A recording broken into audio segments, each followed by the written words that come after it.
Bonjour et bienvenue sur Little Carnivore. On se retrouve aujourd'hui pour parler du bien-être de nos chats et en particulier de l'enrichissement olfactif. Vous connaissez sûrement l'herbe au chat, aussi appelée cater, qui pour beaucoup de chats a un effet assez euphorisant. Donc quand vous en donnez à vos chats, ils vont se rouler dessus, se frotter, se mettre à baver, devenir plus joueurs. Et on va parler de tout ce type d'enrichissement. Donc le plus connu c'est bien la cater, en anglais c'est catnip et ce n'est pas à confondre avec l'herbe à chat qui est l'herbe que les chats vont manger pour se purger et qui n'a aucun effet olfactif. On parle vraiment de l'herbe au chat, de son nom scientifique Nepeta cataria. C'est une herbe que vous trouvez énormément dans les jouets pour chats. Elle se trouve aussi sous forme de poudre, sous forme de balles ou de sucettes pour chats. C'est vraiment quelque chose qui se trouve facilement et la cater donnerait cet effet euphorisant à environ 70% des chats. Les 30% restants n'auraient pas d'effet et ça serait génétique. Il faut aussi savoir que l'effet euphorisant, ça a été prouvé scientifiquement que ça va vraiment procurer du plaisir au chat et que ça peut aussi rendre votre chat plus actif, plus joueur. Bref, c'est vraiment quelque chose qui va lui procurer du bien-être et améliorer sa vie quotidienne. Les autres bons côtés, c'est que ce n'est pas addictif, il n'y a pas non plus d'effets secondaires. L'un des seuls désavantages, c'est qu'il peut y avoir une accoutumance. Donc si vous laissez en permanence des jouets avec de la cater dedans, votre chat va finir par s'y habituer et ça n'aura plus d'effet. Il faut donc mieux lui en donner, lui présenter ça de temps en temps, une ou deux fois par semaine, et ensuite de le ranger et de le mettre de côté. On sait aussi que la cater peut avoir un effet chez les autres grands félins comme les léopards, les jaguars, les lynx. Il semble que ça a un peu moins d'effet au niveau des lions et des tigres, mais pour certains ça a tout de même de l'effet. Donc c'est vraiment quelque chose qui est propre aux félins et ça n'a pas d'effet chez les autres animaux comme les chiens ou les souris. Et les scientifiques ont essayé de chercher pourquoi le chat aurait ce comportement.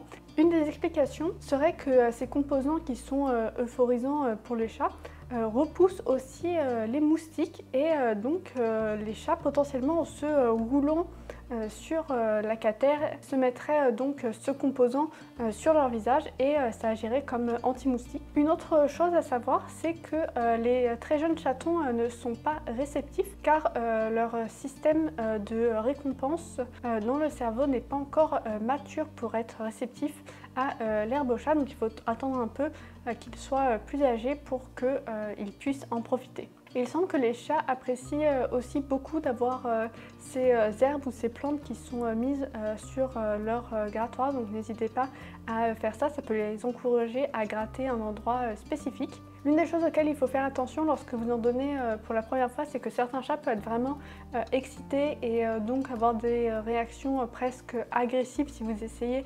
d'enlever le jouet qui a une odeur ou qu'un autre chat s'approche, parce qu'il va essayer de protéger son jouet ou qu'on ne sait pas forcément comment il va réagir à cette excitation.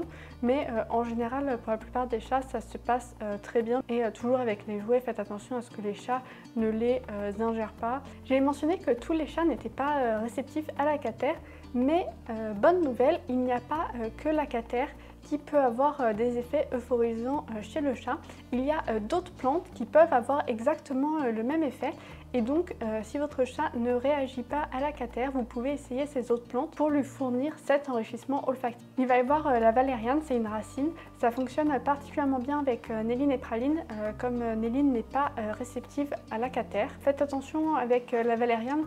Enfin, vous verrez si vous en achetez, ça pue, ça sent vraiment un peu comme les pieds, les vieilles chaussettes, mais en tout cas les chats adorent. Ensuite il va y avoir la vigne d'argent, donc en anglais ça va être silver vine, c'est souvent commercialisé sous le nom japonais de matatabi. C'est l'une des plantes qui est apparemment les plus efficaces chez pratiquement 80% des chats. Ça se trouve beaucoup sous forme de bâtonnet qui est assez sympa parce que comme ça votre chat peut aussi un peu se nettoyer les dents bien croquer tout ça. Et après ça serait tout de même plus efficace sous forme de poudre. Il y a aussi la cat mint, donc c'est une cousine de la cater. C'est aussi de la famille Nepeta, mais c'est une autre espèce. J'ai pas trouvé exactement d'études sur celle-ci, mais vous pouvez très bien tester avec votre chat. Une autre plante qui a été testée dans les études, mais celle-là je l'ai pas testée personnellement, ça va être le chèvrefeuille de Tartarie. Donc toutes ces plantes, elles n'ont pas forcément les mêmes molécules qui sont euphorisantes. C'est pour ça que les chats vont réagir à certaines et pas à d'autres.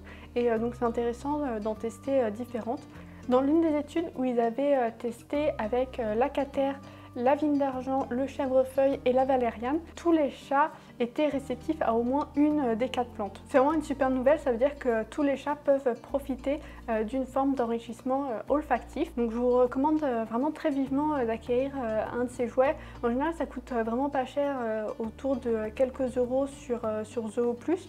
Donc moi j'en ai pas mal qui viennent de chez Zooplus, j'en ai d'autres qui vont venir de Regard Félin, certains viennent de petites boutiques artisanales. Je trouve ça vraiment top de soutenir des boutiques artisanales et c'est des jouets qui sont de bonne qualité, qui coûtent vraiment pas très cher et les chats les adorent. Il y en a un qui est vraiment particulièrement apprécié, je sais pas exactement si c'est parce que il y a de la catmine dedans ou c'est parce que c'est un jouet qui est avec de la vraie fourrure de lapin, donc c'est peut-être un combo entre l'odeur de fourrure de lapin et la plante euphorisante dedans, mais c'est vraiment l'un des jouets préférés de mes chats. Enfin, si votre jouet commence à ne plus sentir ou votre chat ne réagit plus trop, l'une des astuces ça va être de mettre le jouet dans un sachet hermétique avec de la poudre de cater pour les jouets à base de cater pour leur redonner une odeur et comme ça votre chat pourra continuer à en profiter régulièrement. J'espère que cette vidéo aura été utile et que vous en savez maintenant un peu plus sur l'enrichissement olfactif pour vos chats.